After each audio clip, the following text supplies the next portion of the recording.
Então tá gravando, pessoal. Olá a todos novamente. Vamos iniciar a disciplina de tecnologias web.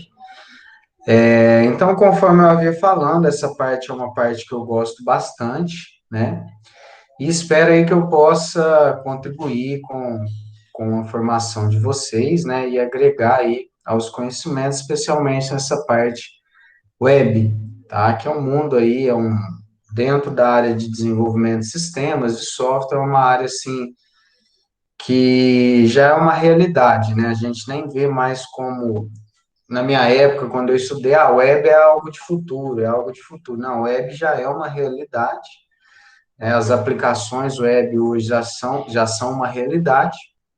Então, a área de desenvolvimento de sistemas está migrando muito para essa plataforma, que oferece, assim, uma série de vantagens, né? Você tem a presença de um sistema em qualquer lugar, você usa os poderes da nuvem, você não precisa instalar o software no dispositivo, enfim, há diversas vantagens em utilizar a plataforma web para o desenvolvimento de sistemas, tá?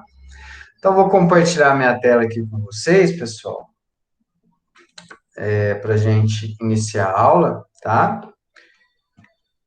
Deixa eu só confirmar. Tudo bem, pessoal? Estão vendo a minha tela? Vocês podem habilitar a câmera, o microfone, fiquem à vontade. Alguns aí alguns alunos eu já conheço, né? A Sara, a Samira, já tive contato. O Igor também. O Igor é o de Montebello, né? Tá Tem. bem, Ramon, a tela. Tá, tudo bem, Sara?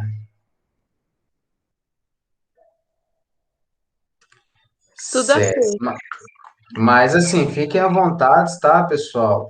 Fiquem à vontade, sintam-se à vontade para estar habilitando a câmera e participando da aula, o microfone também, e, e a gente vai dando sequência, tá? Então, ontem, eu passei para vocês um pequeno conteúdo, né, da apresentação da disciplina, e pedi para vocês acessarem o plano de ensino e um questionário diagnóstico. O questionário diagnóstico, até o momento, eu tive 7 respostas, né? Então, por exemplo, na aula síncrona agora, a gente tem 13 participantes, 12 participantes, né? E desses 12, não foram todos que preencheram o questionário diagnóstico. Então, preencham lá, por favor, pessoal, só para mim ter um panorama da turma, e isso vai me ajudar bastante, tá?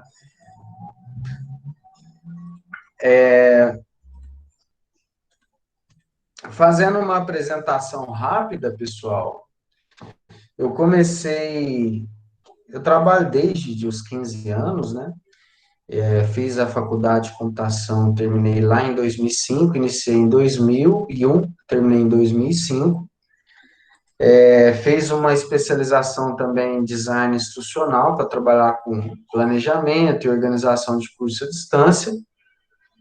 E nesse período aqui, em 2010, 2011, eu comecei a ministrar aulas. Em 2012, eu entrei como servidor efetivo, concursado aqui no campus Muzambinho, né? E aí, concluí o mestrado em 2014, doutorado em 2019. Também fiz uma especialização em desenvolvimento web, em 2018 e 2019. E nesse período aqui, nesse decorrer desse tempo, conforme eu já mencionei para vocês, eu sempre tive contato com tecnologias web, né?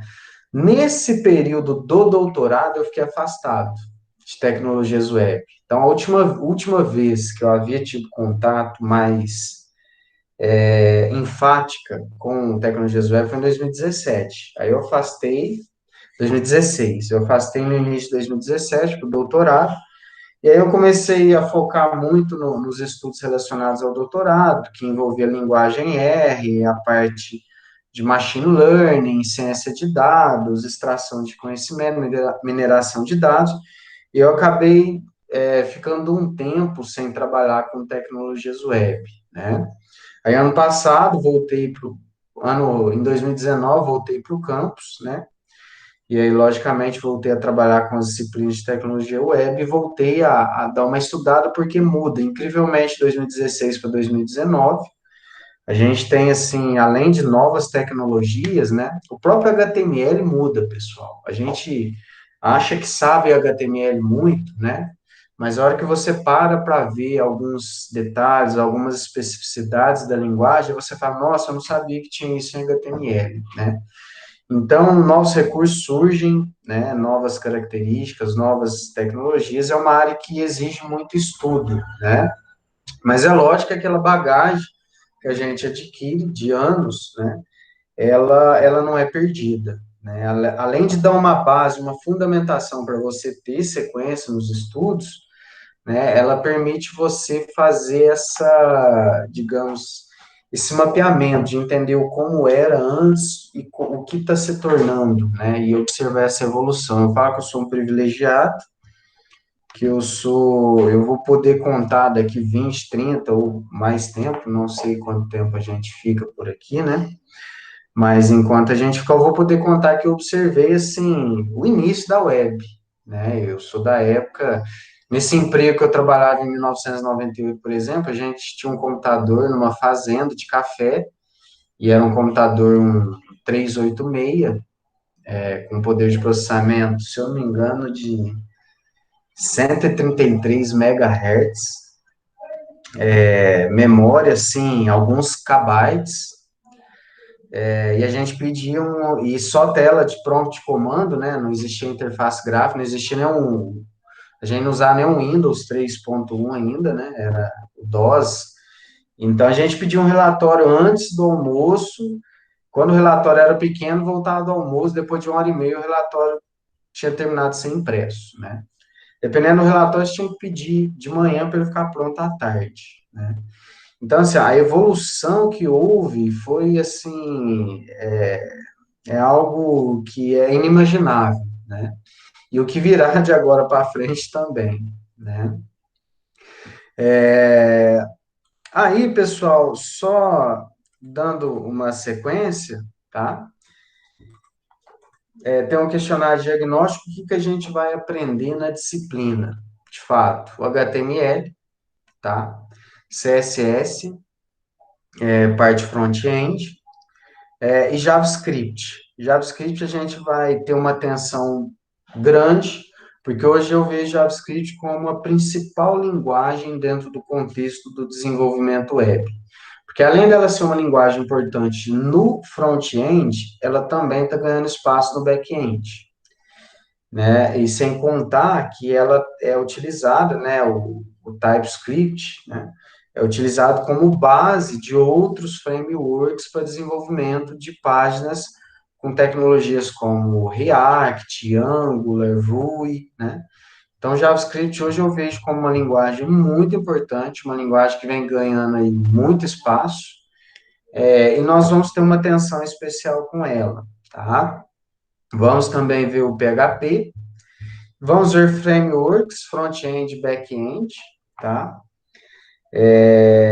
O front-end, provavelmente a gente deve continuar com o Bootstrap, vocês já viram na disciplina, viram não, vocês utilizaram, né, na disciplina da Aline para implementar o trabalho, e o trabalho integrado, né? Então a gente deve dar uma passada rápida em Bootstrap, só focar em alguns pontos importantes. E a gente deve ver também o framework CodeGinder, né? E por fim, a gente tem um projeto de implementação de uma aplicação web, tá? Então, eu observo que nessa turma, assim como foi na turma passada, e normalmente ocorre em todas as turmas, a gente tem alunos em vários níveis. Então, por exemplo, tem alunos aí que possivelmente fizeram um curso integrado, já viram essas tecnologias, né? Os alunos já têm um pouco mais de facilidade, já conhecem essas tecnologias, e talvez para eles, em alguns momentos da aula, vai ser meio monótono a aula, né? Eu peço compreensão, né, e colaboração também, se entender que pode estar colaborando com a aula, é muito bem-vindo, tá? E a gente tem também casos de alunos que provavelmente ainda não tiveram contato com essas tecnologias, né? Então, por isso que é importante aquele questionário diagnóstico para entender o perfil da turma. Basicamente, nós vamos ver HTML esse mês, tá? Próximo mês a gente continua com HTML, CSS e frameworks front-end. E aí já começa paralelamente em abril com o PHP nos 20% EAD na plataforma EAD Comp, tá? E PHP com banco de dados também na plataforma EAD Comp. Em maio, final de abril, início de maio, a gente começa forte em JavaScript, tá? E depois, no final de maio e início de junho, a gente fala um pouco de PHP orientado a objetos e o framework back-end, tá certo? Meus contatos, pessoal, fiquem à vontade para me mandar o WhatsApp, para me adicionar em redes sociais, tá? Dentro das minhas possibilidades, eu sempre atendo os alunos, tá? Feriado, final de semana, às vezes atrasa um pouco, mas sempre estou à disposição, tá? E essa era a parte, aqui no plano de ensino, pessoal, tem detalhes do, do, do plano de ensino, do conteúdo programático, tá? Deixa eu só mostrar aqui para vocês.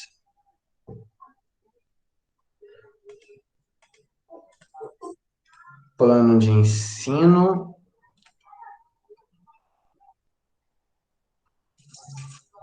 Vejamos que monte de aba. Tá aqui.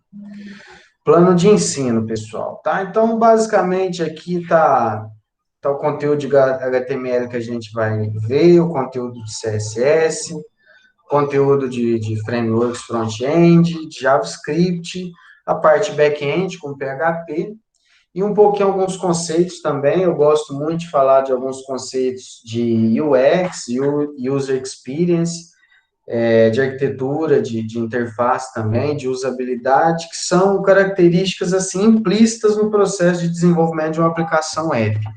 Não adianta você ser um programador tecnicamente muito bom se você não sabe o local correto onde você insere um botão, a cor que você usa, o ícone que você usa, a tipografia de fonte que você usa, né?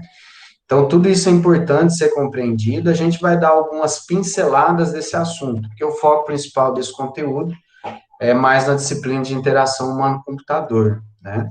Mas é um conteúdo que eu também tenho interesse, gosto, e acho importante no desenvolvimento web. Pessoal, tranquilo? Alguma dúvida até o momento? Any questions? Nenhuma? Tranquilo?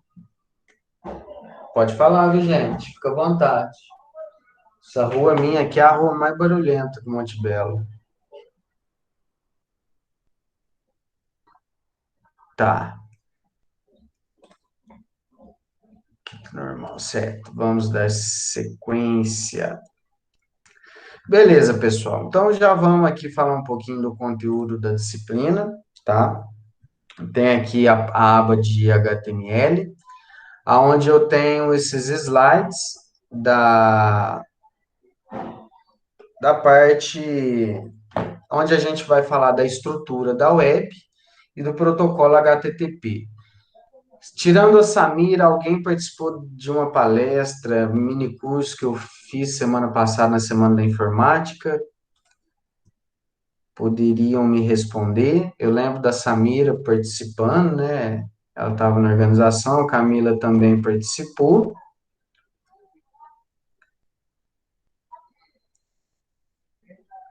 De quase todos. É sempre bom participar, Camila. Aprende muito, né?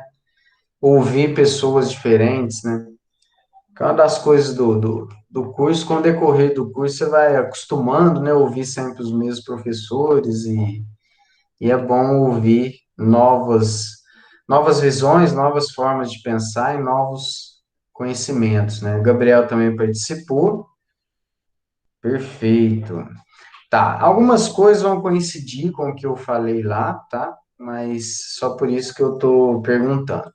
Então, inicialmente, pessoal, eu convido vocês a abrir esse link aqui, esses dois links, já vamos abrir os dois, não sei se vocês estão acompanhando aí pelo notebook ou pelo smartphone, mas pelo notebook é melhor da gente visualizar. Isso aqui é para a gente perceber a mudança que houve na web, né? Nós temos aqui a primeira versão do Facebook, lançada em 2004, é um site totalmente diferente do site que a gente tem hoje, né? E no decorrer dos anos a gente vai percebendo a evolução da rede social, dessa aplicação web, que de certa forma ela trouxe muita inovação para o desenvolvimento web, né? O Facebook começou a utilizar os recursos de chamadas assíncronas com JavaScript, essa questão de deixar a aplicação web mais próxima de um aplicativo desktop, a gente começou a perceber com as redes sociais, porque você clicava e a resposta já vinha momentaneamente. Talvez isso que eu estou falando para vocês pareça incompreensível, porque vocês não viveram essa época. Eu sou de uma época onde todo link que você clicava, ele fazia um recarregamento da página. Então, ou seja, isso era demorado, né? Sem contar que a web era lenta. Eu usei a internet 56 kbps por segundo, 128 kbps por segundo. Então, era uma internet muito lenta, né? Com sites com poucos recursos também. Então, tanto a questão de aumento de banda, de velocidade de navegação, com o aumento da infraestrutura de servidores e da fibra ótica, 4G, 5G e tudo mais, isso fomentou a criação de aplicações web mais robustas, né? Que tivessem recursos que deixassem essas aplicações mais interativas, mais rápidas, né? E é isso que o Facebook ele proporciona isso, né? Essa evolução a gente percebe em termos de aplicações web. Ele teve aí um pequeno não digo como problema, né? Uma situação até polêmica, que quando ele começou a inteligência artificial, ele começou a criar aí as bolhas de informação, né? Isso, de certa forma, é bom por um lado, mas é ruim por outro, né? Então, o Facebook é um exemplo bacana de como houve a evolução aí das tecnologias web, tá? Interessante isso aqui, né? No YouTube, pessoal, também a gente percebe essa evolução. Eu acho que o senhor não está compartilhando a tela. Não sei se o senhor queria estar compartilhando. Caramba, achei que tava, desculpa. Obrigado por avisar.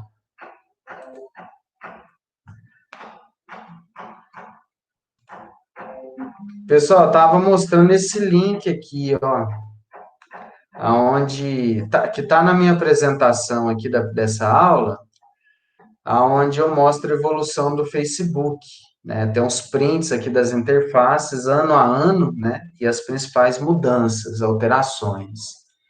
E agora tem aqui a do YouTube, que foi lançada em 2005, e também tem ontem, até dando uma olhada, falei, nossa, como era suja a interface do YouTube, né? Só que na época era o que havia de mais moderno.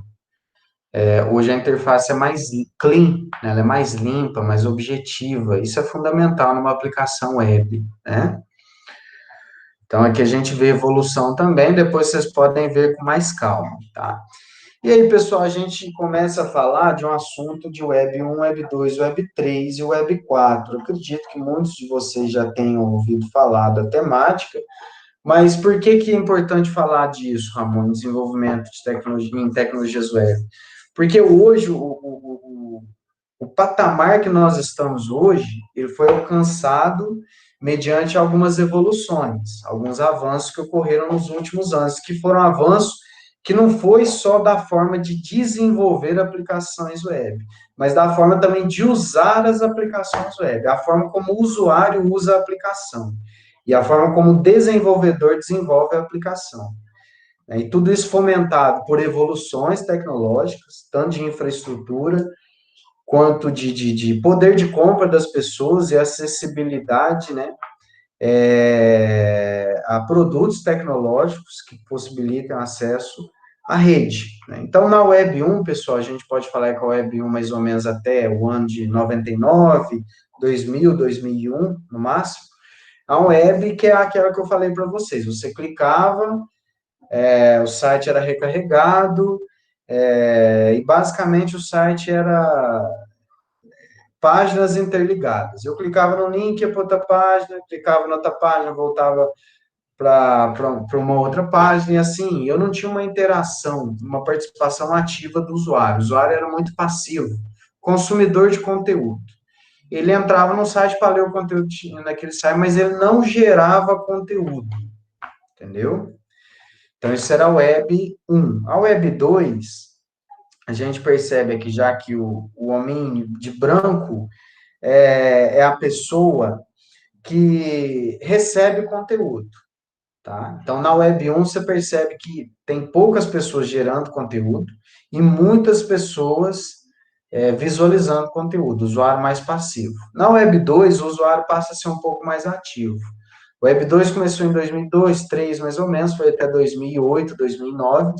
É a web conhecida como a web social, onde surgiram as redes sociais, aonde os sites começaram a ficar um pouco mais velozes, aonde as chamadas assíncronas com JavaScript passaram a ocorrer mais, o usuário se sentiu importante, né? Ele entrava na rede social e fazia publicações, né? Quem não se lembra, não sei se vocês são da época do Orkut, né? Mas minha primeira rede social foi o Orkut, a rede social do Google, né? Depois veio o Facebook, e por incrível que pareça, o Orkut foi muito mais forte que o Facebook, especialmente no Brasil, mas depois que o Orkut acabou e o Facebook veio para ficar. Mas a ideia é a mesma, né? Você tem as pessoas participando de uma forma ativa, mas você ainda tem um volume grande de pessoas passivas, né?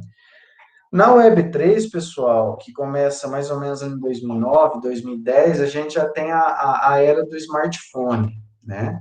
Porque até então, 2008, 2009, o smartphone não era comum, tá? E eu não tinha smartphone até essa época. Fui ter o primeiro smartphone, acho que é 2009, 2010, até 2007, 2008, era o celularzinho normal, né? Só para ligar e enviar e receber SMS.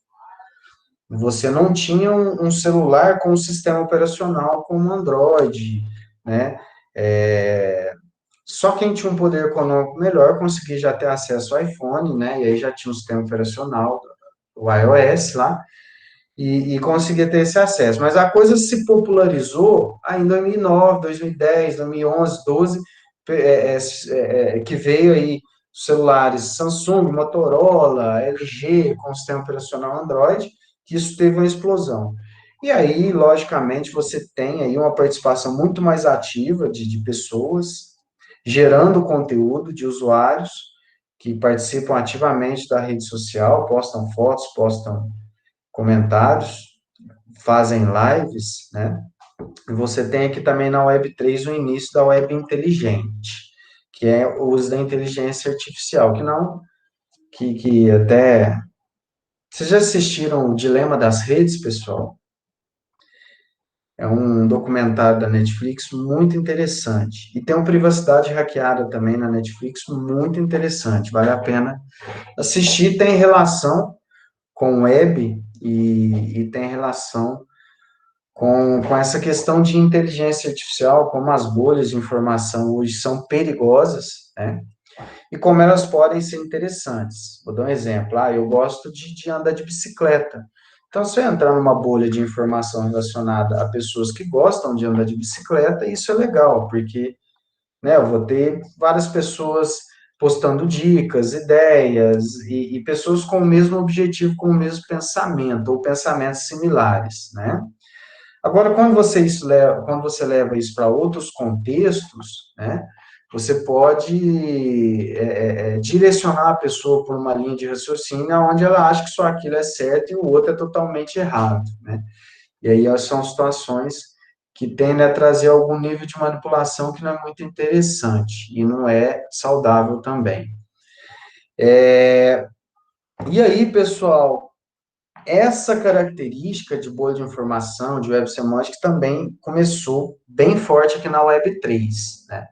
Eu coloquei XXX aqui, mas a Web3 ela já está com os dias contados, já na minha visão ela já acabou, né, em 2019, 2020, e aí a gente já começa aí com a Web4, que é tudo que a gente teve anteriormente, mas em volumes muito maiores, com uma agilidade maior, com mais pessoas utilizando, com mais inteligência artificial, com volumes gigantescos de dados, com Big Data, com IoT, com internet das coisas, com vários sensores, vários tipos de clientes, né?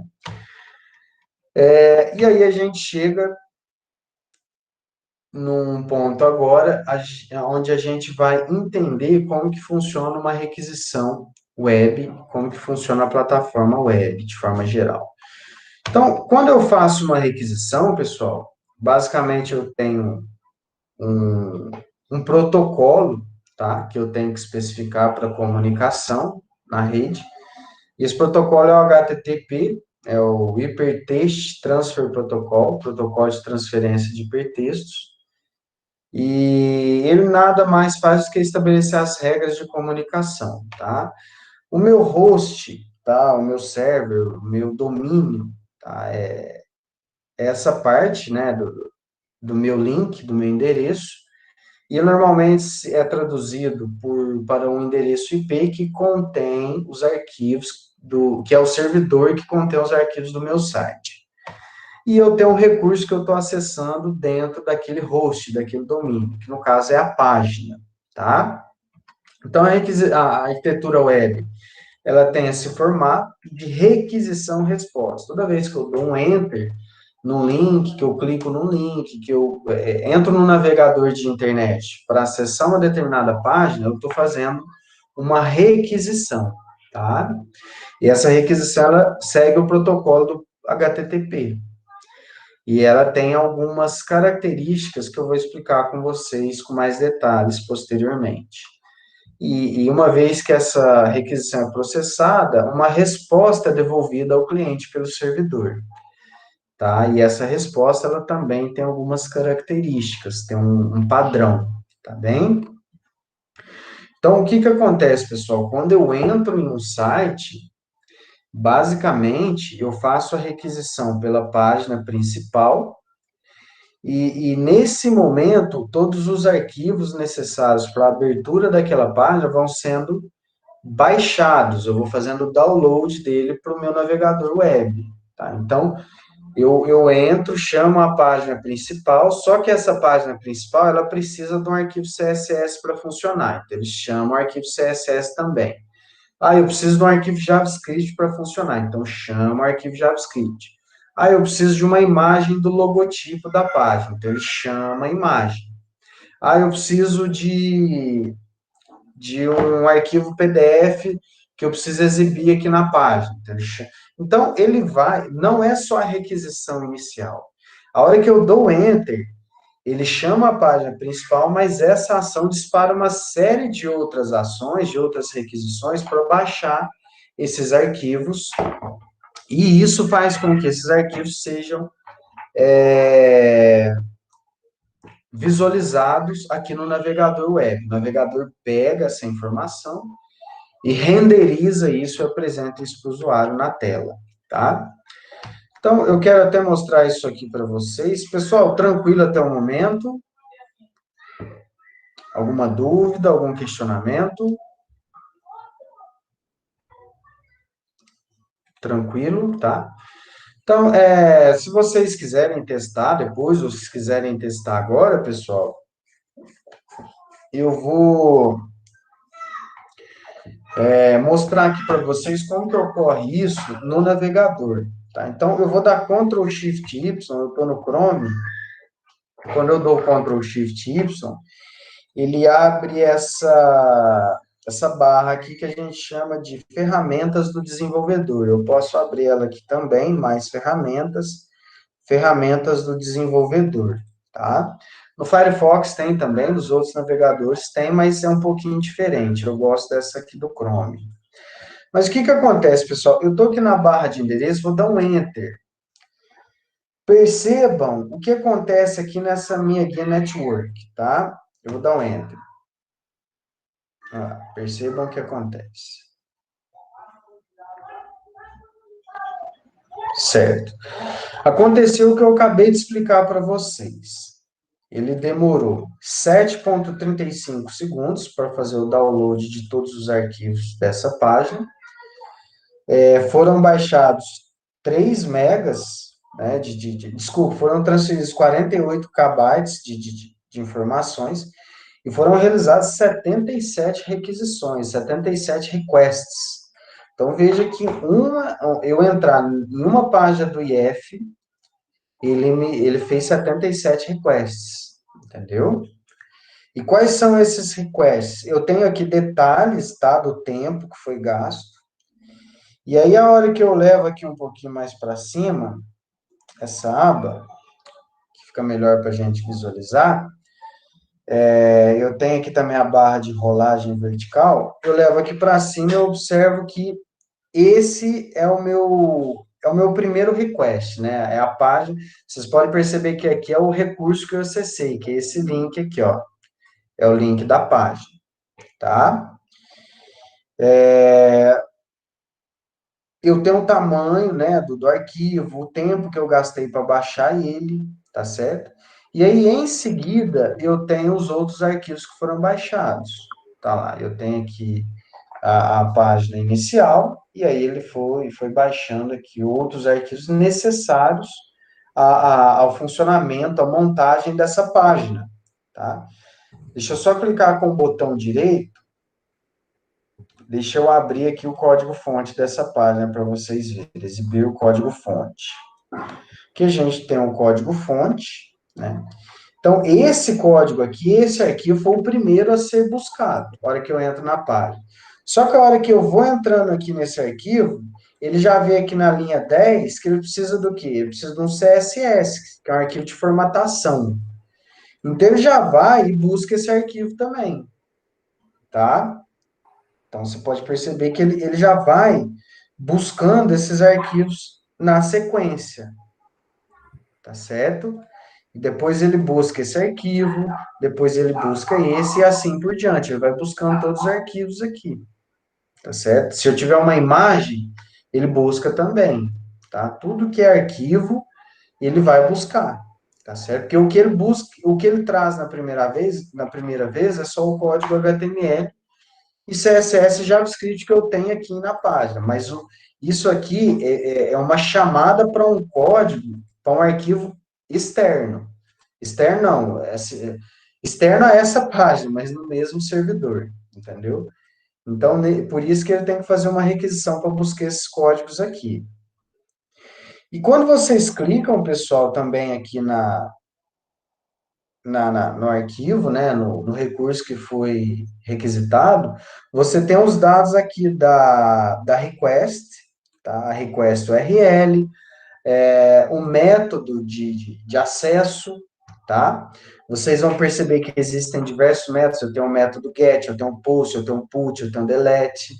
O get é o método normal. Toda vez que eu estou entrando num link, eu estou dando get, buscando o conteúdo, toda vez que estou fazendo requisição para acessar uma página, eu estou dando um get, tá? Tem o status code aqui, que é o status que o servidor me retorna, e tem um código, por exemplo, 200 significa que deu tudo certo. Se ele retornar, por exemplo, 400, significa que deu erro, tá? Ah, que erro que deu? Não, você requisitou e não achou aquele recurso no navegador, página não encontrada.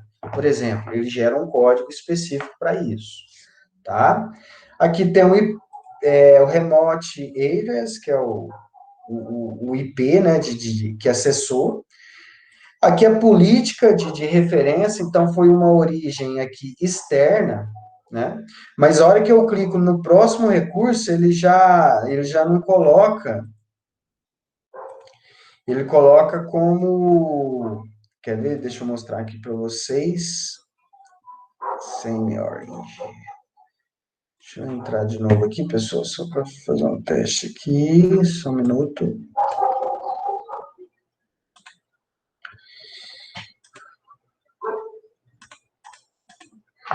eu entrar na página aqui principal do IF.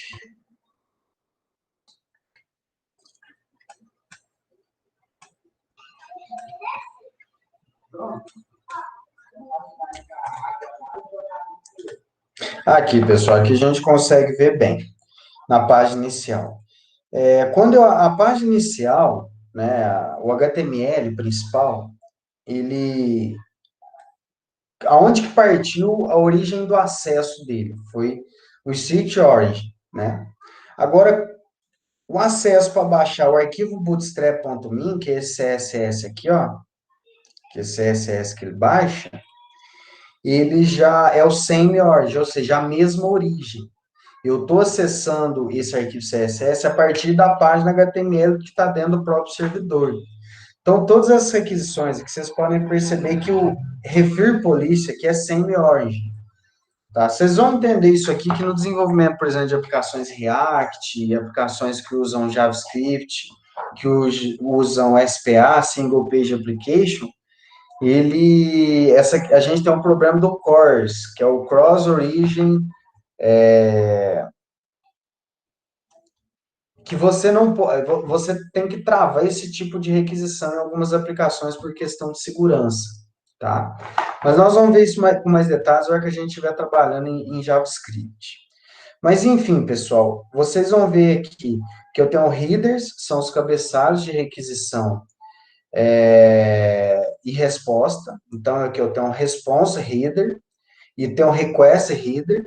Tá? Eu posso enviar aqui informações na requisição, tá, de autenticação, eu posso enviar aqui informações de configuração de cache, tá?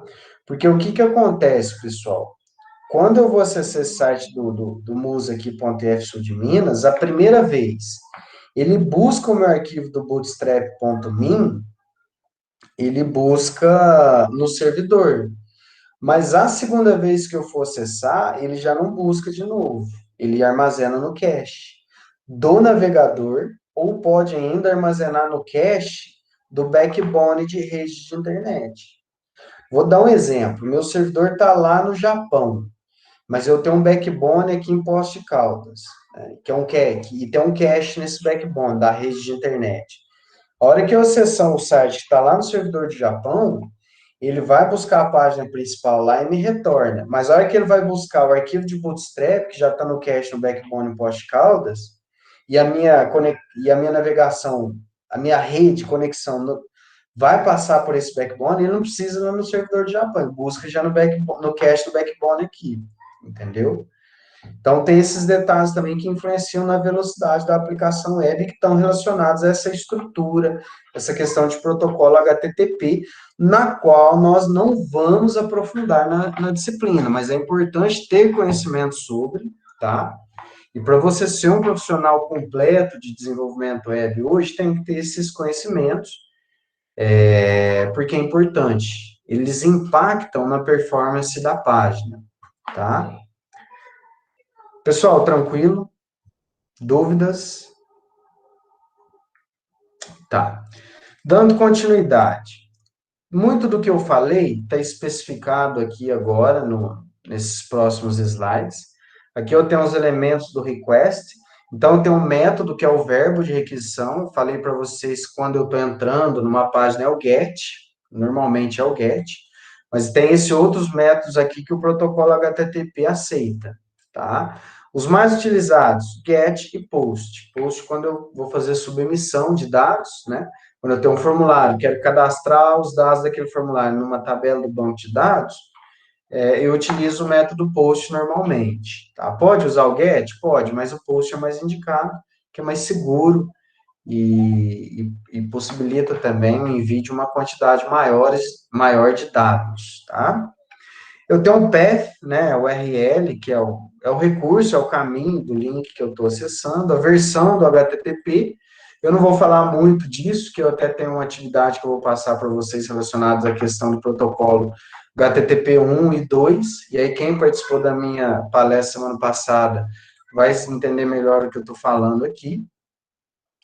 E tem as informações adicionais de cabeça da requisição, autenticação, caching, condicionais, cookies, né? Tem outras informações que eu envio, que são essas informações aqui, pessoal, tá? Aqui, ó, tudo isso é informação adicional do meu request, do cabeçalho. Esse é o cabeçalho de requisição, tá? Esse é o cabeçalho de requisição. Aqui eu tenho a resposta, tá? E aí a resposta vem a versão do protocolo, que é 1.1 normalmente, ou 2, tá? O protocolo 2, ele é bem mais rápido, tá? Por algumas características. E tem um código, lembra que eu falei para vocês do código? Esse código aqui, ó. Esse código de status code. Então, 200 é ok, tá vendo? Olha lá. Resposta de sucesso. Se eu receber uma resposta entre 200 e 299, é sucesso. Eu tenho esse outro tipo de resposta de informação, não sei para que especificamente isso é utilizado, tá? E tem outros tipos de resposta, quando ele faz um direcionamento, quando deu um erro no servidor, ele não encontra, página não encontrada, tá? E tem o restante aqui das informações da resposta, tá? Aqui também ele tem os tempos de requisição. Então, vocês observam aqui na minha aba Network, que quando eu clico no item aqui, eu tenho uma aba Timing. Nessa aba Timing aqui, ele mostra exatamente o tempo que eu gastei lá, 10,29 milissegundos para baixar esse recurso, né? E o tempo que eu gastei com a conexão inicial, o tempo que eu fiquei esperando o servidor, tá vendo? Lá, geralmente eu faço a requisição e fico esperando o cliente, né, o navegador. E aí tem um tempo de processamento do servidor, né? Então, aqui tem essas informações de cada recurso aqui, ele gasta um tempo, tá vendo? Olha lá, cada recurso aqui, e esse somatório desse tempo dá o tempo total de download da página e de exibição dela no navegador. Então, aqui tem um significado de quando está blocked, o tempo gasto esperando fazer a conexão com a rede. DNS Resolution, é um tempo gasto para resolver o nome, transformar o nome do domínio em um código IP do servidor que hospeda aquele domínio. Enfim, há outros significados aqui do tempo de requisição, tá? E aí eu peço para vocês acessarem e visualizarem com calma depois.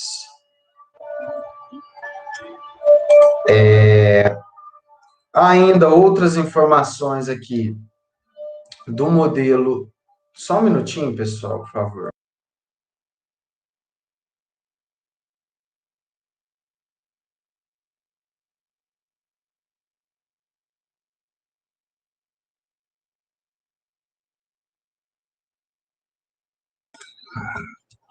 Eu falo que essa rua é a mais barulhenta do Monte Belo.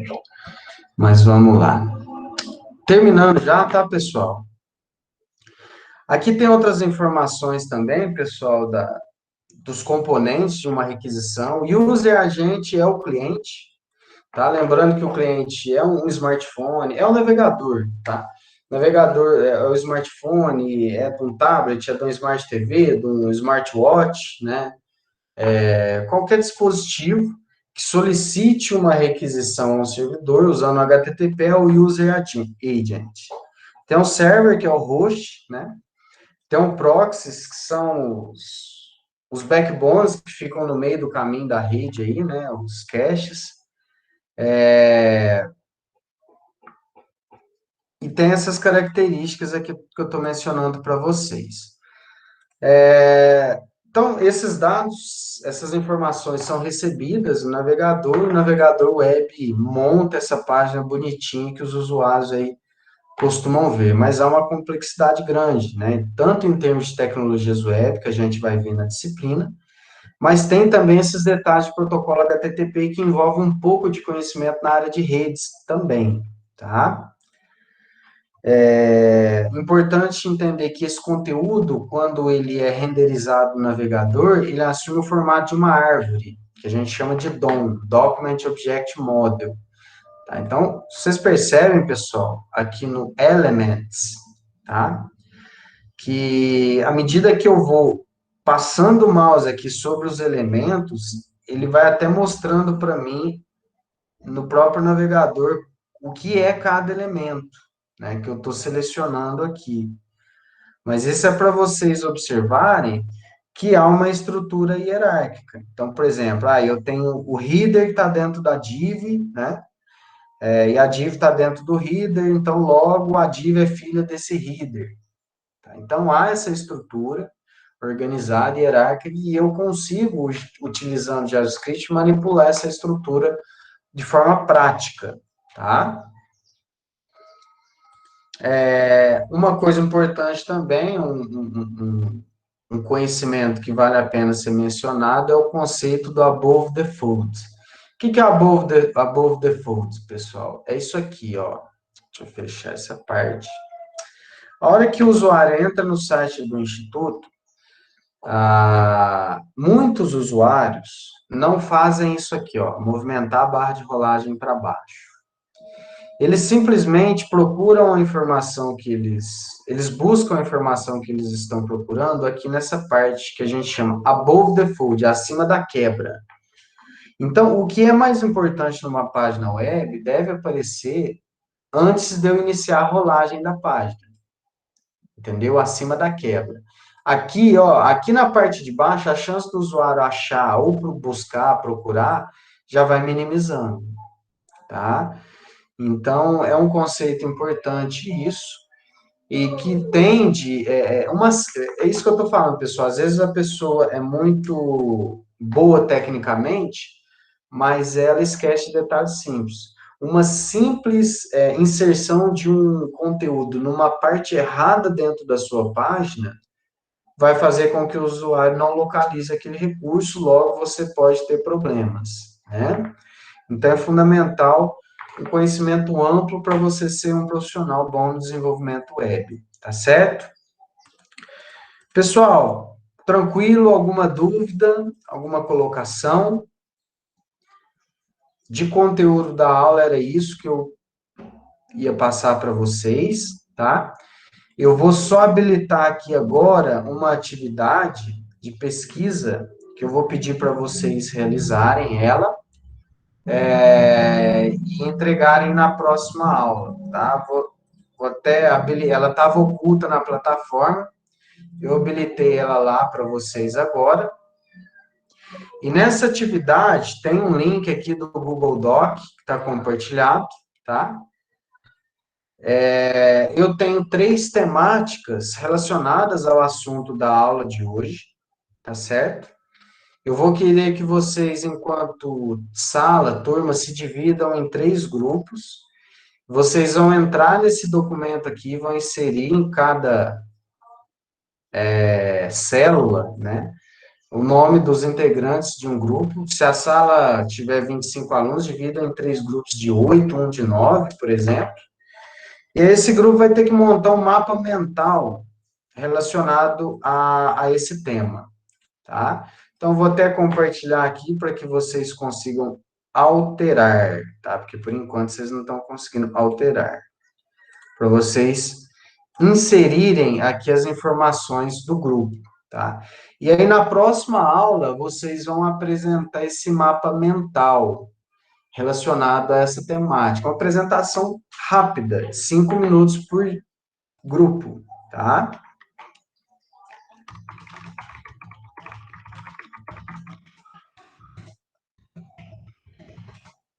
Tudo bem?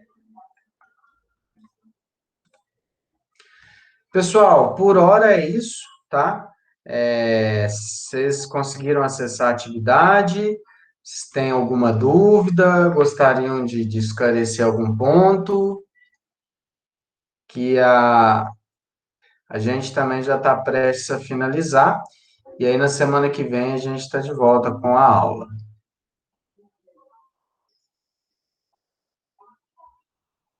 Tranquilo, pessoal? Por hora tá tranquilo, tá? Certo? Tá. Beleza, pessoal. Na semana que vem a gente já começa a colocar a mão na massa com HTML, tá? Vocês vão ver que há algumas coisas bacanas em HTML que são importantes de ver, né? Mas a gente não vai ficar muito preso em HTML, não. A gente deve ficar aí umas 3 semanas no máximo em HTML, depois já dá sequência aí, ver um pouco de CSS, focar em JavaScript, PHP e banco de dados depois, e dar sequência na disciplina, tá joia? No mais, é um prazer trabalhar com vocês, gente. Espero que eu possa aí estar colaborando e aprendendo também com vocês. Qualquer dúvida, só dá um alô aí e um abraço. Valeu, até a próxima.